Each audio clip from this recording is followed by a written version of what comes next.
Clip number 307۔ اس clip میں آپ سورہ انعام کی آیت نمبر 103 سے 105 تک کی تلاوت، ترجمہ اور تفسیر قرآن صراط الجنان سماعت فرمائیں گے۔ بسم اللہ الرحمن الرحیم۔ ترجمہ: اللہ کے نام سے شروع جو نہایت مہربان رحمت والا ہے۔ لا تدرکہ الابصار وہو یدرک الابصار وہو اللطیف الخبیر۔ ترجمہ: آنکھیں اس کا احاطہ نہیں کر سکتی اور وہ تمام آنکھوں کا احاطہ کیے ہوئے ہے، اور وہی ہر باریک چیز کو جاننے والا بڑا خبردار ہے۔ لا تدرکہ الابصار، آنکھیں اس کا احاطہ نہیں کر سکتی۔ اس آیت کا مفہوم سمجھنا نہایت ضروری ہے، کیونکہ عقائد کے متعلق بہت سے مسائل کا دار و مدار اسی پر ہے۔ آخرت میں اللہ تعالیٰ کے دیدار سے متعلق اہل سنت کا عقیدہ۔ یاد رکھیں کہ اہل سنت کا عقیدہ یہ ہے کہ مومنوں کو آخرت میں اللہ تعالیٰ کا دیدار ہوگا۔ اہل سنت کا یہ عقیدہ قرآن و حدیث، اجماع صحابہ اور اکابر بزرگان دین کے کثیر دلائل سے ثابت ہے۔ دیدار الہی کے قرآن پاک سے 3 دلائل۔ ارشاد باری تعالیٰ ہے: وجوہ یومئذ ناظرہ الی ربها ناظرہ۔ ترجمہ: کچھ چہرے اس دن تر و تازہ ہوں گے، اپنے رب کو دیکھتے ہوں گے۔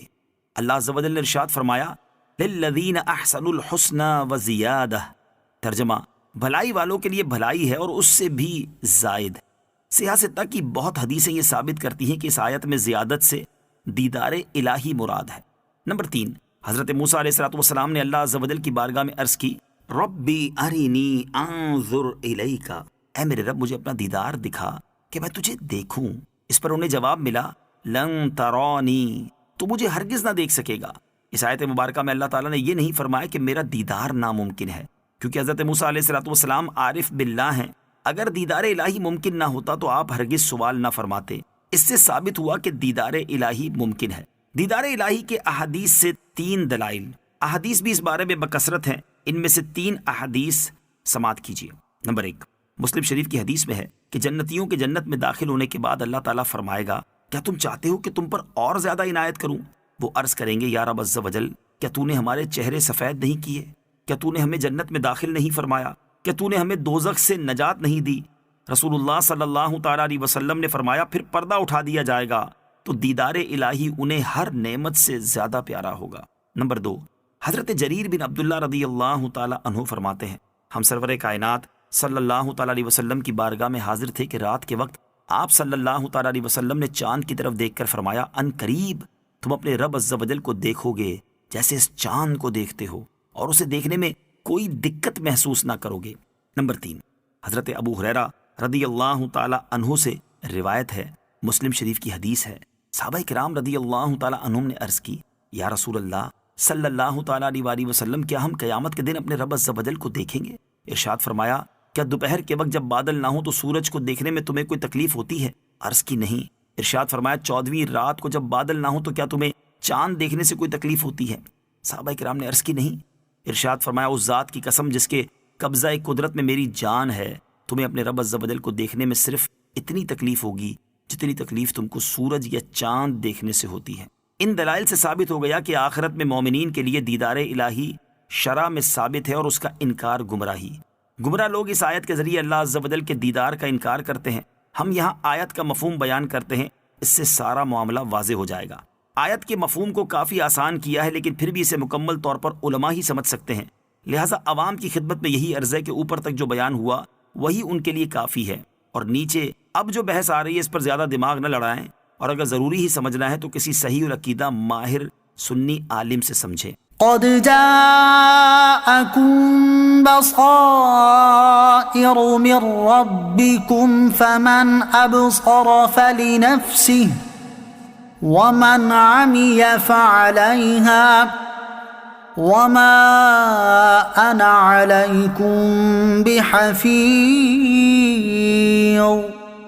ترجمہ: بے شک تمہارے پاس تمہارے رب کی طرف سے آنکھیں کھولنے والی دلیلیں آ گئیں، تو جس نے انہیں دیکھ لیا تو اپنے فائدے کے لیے ہی کیا، اور جو دیکھنے سے اندھا رہا تو یہ بھی اسی پر ہے، اور میں تم پر نگہبان نہیں۔ قد جاءکم، بے شک تمہارے پاس آ گئیں، یعنی اے حبیب صلی اللہ تعالیٰ علیہ وسلم آپ لوگوں سے فرما دیں کہ تمہارے پاس تمہارے رب عز و جل کی طرف سے توحید، نبوت، مرنے کے بعد دوبارہ زندہ کیے جانے اور حساب و جزا سے متعلق دل کی آنکھیں کھول دینے والی دلیلیں آ گئیں۔ تو جس نے دل کی آنکھ سے حق کو دیکھا اور اس پر ایمان لے آیا تو اس میں اس کا اپنا فائدہ ہے، اور جو حق ظاہر ہونے کے باوجود اسے دیکھنے سے اندھا رہا اور اس پر ایمان نہ لایا تو اس میں نقصان بھی اس کا اپنا ہے۔